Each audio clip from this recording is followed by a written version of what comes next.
Iruka cries every blessed day. Sometimes she will cry beside the grave of her son, and sometimes she will sleep off beside the grave, only to be waken up by Chike, OBIOZO's closest and best friend.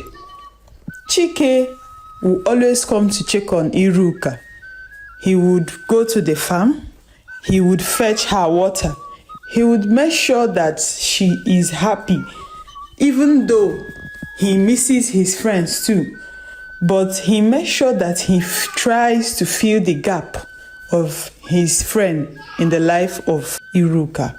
This particular day, Iruka dozed off while she mourned her son. She cried herself to sleep. Then she saw herself in the dream. Someone came to her. A faceless figure. She could not see the face. The person greeted her. "Oh woman, you have found favor in the eyes of Oseploa, the god of creation." He handed her an egg and disappeared. Iruka woke up. What could this mean? An egg symbolizes a new life. Why was she handed an egg in her sleep? Iruka pondered over this, but still yet she could not understand what the dream means. She only prayed and asked the gods that their will should be done. In the land of Umunato, where OBIOZO spirit has sojourned and roams around in form of a human being with his heavily pregnant wife, every day he prays to the gods to grant his wife safe delivery. OBIOZO was hopeful that his wife Irima delivers safely, and he was also prayerful that no one finds out about his secrets. On that fateful day, Irima went into labor. She had a very tough labor and a painful one, very long labor. OBIOZO was pacing around the whole compound, praying to the gods to grant him a child. Even if he can give his mother one child, then his soul can rest in peace. The midwives tried. They tried and tried, but it was tough. The child was coming out with the leg, and in the custom and tradition, it was a taboo. OBIOZO zoomed off. He ran to the house of the Dibia in that community.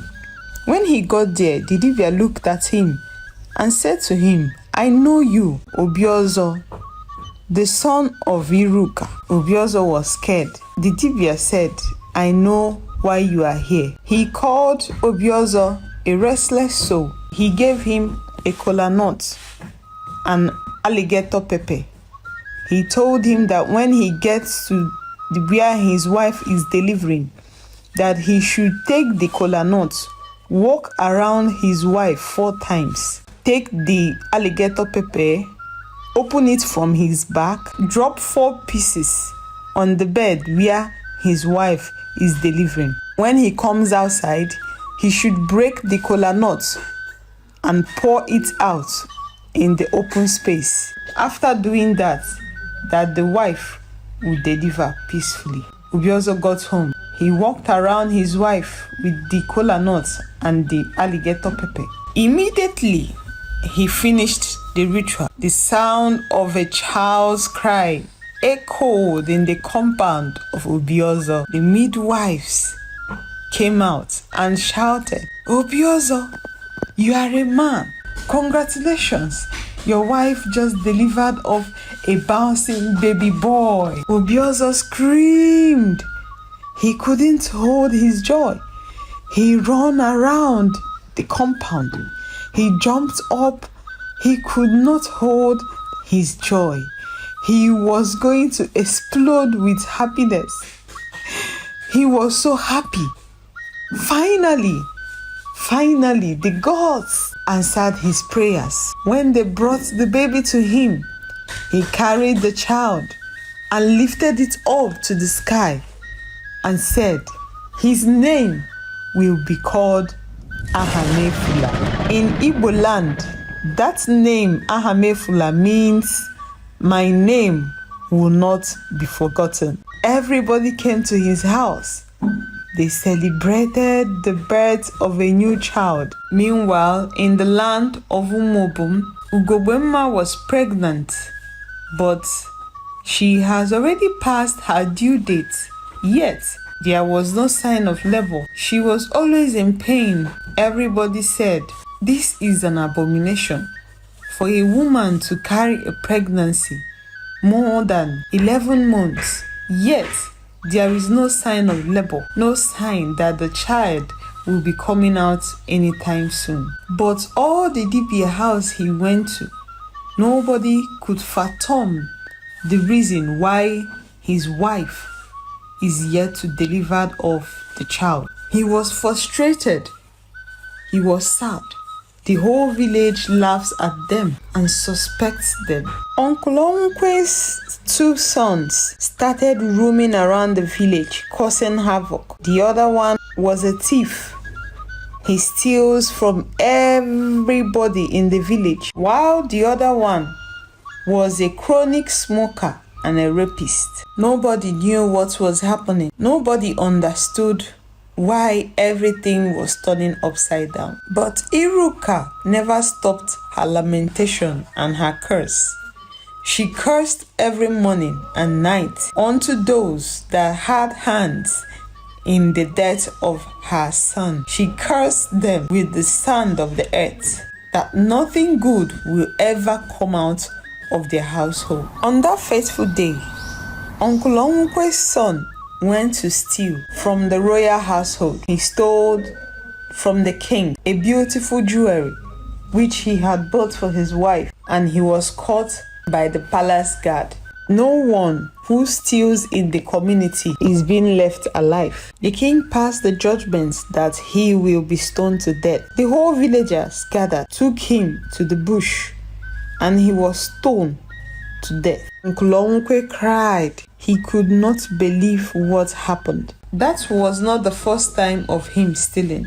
He has been stealing from the whole community, and the king has been lenient with him. His second son was caught in the act of raping a young girl. The king was furious and asked, "Is this family cursed?" He took pity on the tears of Onwukwe's wife. Instead of killing the son, which was the punishment for anyone caught raping any young maiden in that community, he decided to banish him from the land, never to return to that land again. Onwukwe's face was covered with shame. He could not believe what happened to his life in a twinkle of an eye. His wife cried every day. She asks, "What kind of evil has befallen me and my household?" Tears and grief became their food as they weep for their dead child and their banished son. Finally, Ugobemma went into labor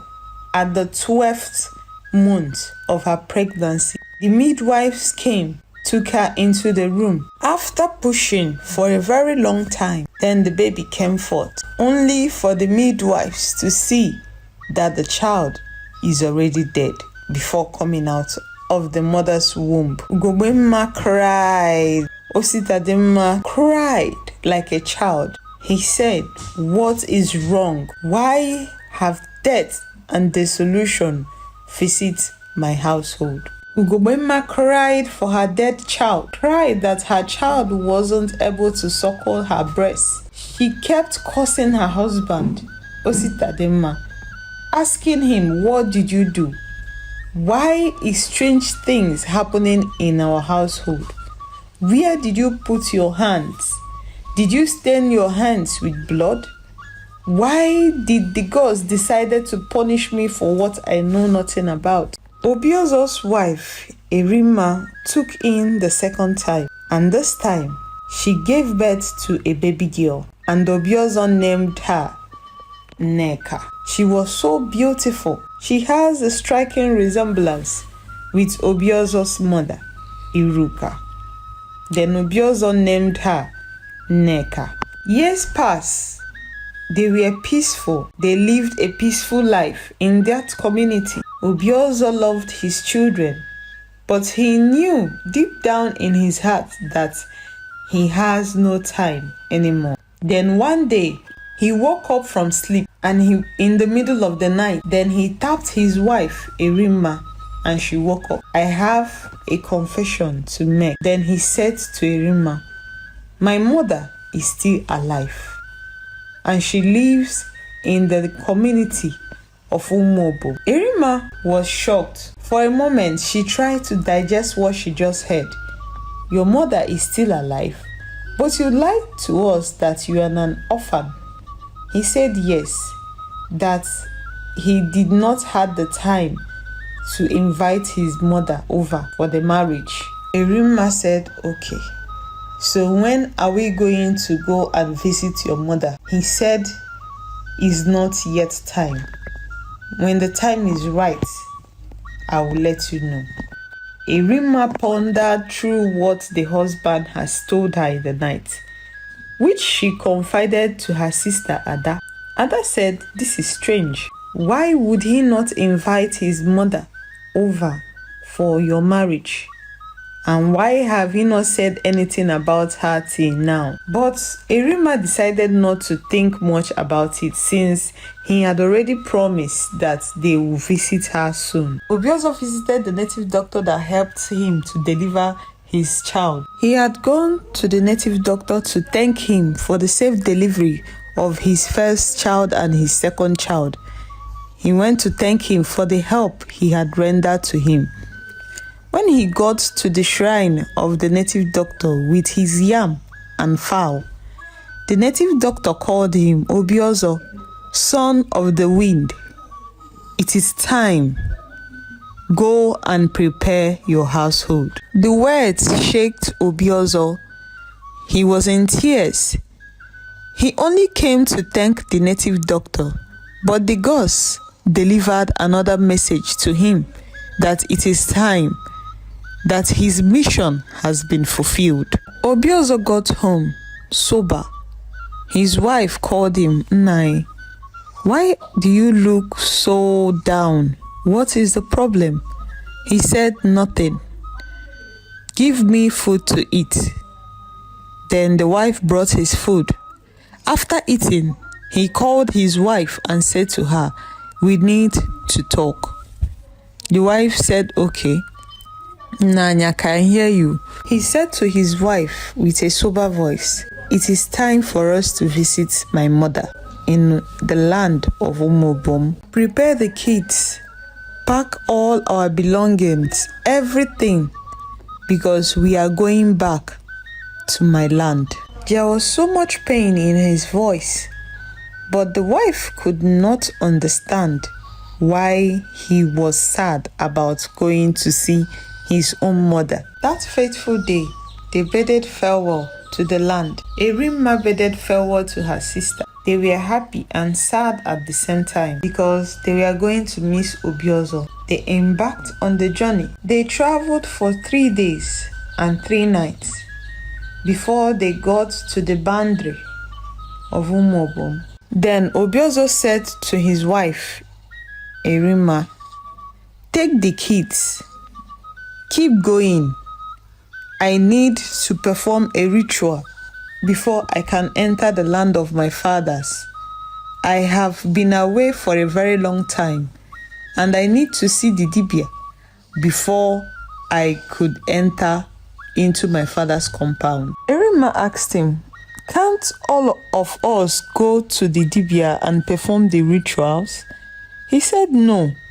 When it's time, you will come for your own rituals, but let me go first and perform the ritual. I will join you people in my father's compound. Then he directed them on where to go to. So Erima took the children, Ahamefula and Nneka. As they go further, OBIOZO only stood there and looked at them with tears in his eyes, but he was happy. Then he disappeared. So Erima saw Chike on the way and he asked Chike, I am looking for the house of Iruka, the mother of OBIOZO. Chike looked at her and said, yes, OBIOZO is my friend, my best friend. Who are you? And where are you from? You are not from this village. She said, yes, I am the wife of OBIOZO. We just came in to see the mother. Chike was shocked. OBIOZO. And she said, yes, my husband. He is my husband. We just came in now. But he said he needed to do some rituals at the shrine. He will join us after the ritual at his father's compound. Chike was shocked and said, okay, let me take you to the house of Iruka. Chike carried Erima and the children to the house of Iruka. Then he called Nne. Iruka came out from her hut. The first place her eyes went to was the little boy, Ahamefula. When she saw Ahamefula, she had goosebumps. It was a replica of her dead son, OBIOZO. And she asked them, who are they? Then Erima explained, Nne, Ndewo, I am your daughter-in-law, Erima. My husband, OBIOZO, went to the shrine to perform rituals. He said he would join us after. For some reason, Erima did not doubt what she said, but she was scared and surprised. How did it happen? Everybody was looking at her. OBIOZO is dead, they said to her. Which OBIOZO are you talking about? Then she said, OBIOZO, he went to the shrine. He will be back. Nne, don't worry. He will be back. You will see him. Everybody was confused. The villagers has already gathered in the compound of what is going on. What does she mean by her husband, OBIOZO? This has never happened in this community before. How did OBIOZO give birth to a child? Or is it that OBIOZO is a twin? So many questions were going through the minds of the villagers. Meanwhile, OBIOZO had already appeared to the village chief priest and told him what to do. Then the chief priest came to the compound of Iruka while everybody was still in shock. He laughed and said, OBIOZO, the son of the wind, welcome home. That was what he said to the children of OBIOZO. The mother jumped up, carried Ahamefula up, and said, yes, when I saw him, I knew that this is my son. OBIOZO, my son. OBIOZO, thank you. Thank you. Thank you, my son. Welcome back. Welcome back, OBIOZO. I know that you will come back. Welcome back, OBIOZO. As she carried Ahamefula, she cried. She kept saying, OBIOZO, welcome back. Welcome back, OBIOZO. Welcome back, my son. Ahamefula, your name will never be forgotten. The village was thrown into an uproar. Never before had such a thing been heard of. The Dibia confirmed, yes, that they are the children of OBIOZO, that he was given a second chance in another land where he had children that will console his mother. The wife was still in shock. She did not understand what was going on. Why is people saying welcome back? Why is the native doctor here? Where is her husband? The native doctor explained to her that she has been living with a ghost, the restless spirit of OBIOZO. She was in shock that she passed out. She was revived back by the native doctor, who explained everything to her, that OBIOZO died an untimely death and decided to come to another community where no one knows him, so that he can bear children to keep his lineage. Erima cried her eyes out. She could not believe that she has been living with a ghost. But with the smile and the comfort of Iruka, she felt at home. She was at peace with her soul. She was happy that she now has a mother, and she decided to live with Iruka all the days of her life. The native doctor took the children and the mother and performed a ritual for them. to cleanse them and disassociate them from the spirits of OBIOZO so that he can finally rest in peace. After the ritual, they were all accepted into the community as one of them. OBIOZO only appeared one last time to the compound of his father. He saw his mother happy. OBIOZO disappeared. His spirit never appeared again. He found rest in the bosom of his ancestors. Ositadimma and Onkwe had a hand in the death of OBIOZO. The curse of the widow, the earth listened and established punishment on them. Onkwe died a lonely man without any child. So did Ositadimma. After the death of the child that was delivered, Ugowemma never conceived again. He was sterile for the rest of his life. He died a lonely and sad man. That was the punishment that was given to them by Oseplowa, the god of creation. Erima lived happily with her mother-in-law, Iruka. Iruka cherished her like the daughter that she never had, and her grandchildren, Ahamefula and Nneka. And she lived a very long life and died at a very ripe old age. That is the story, the true story of OBIOZO, the son of the wind.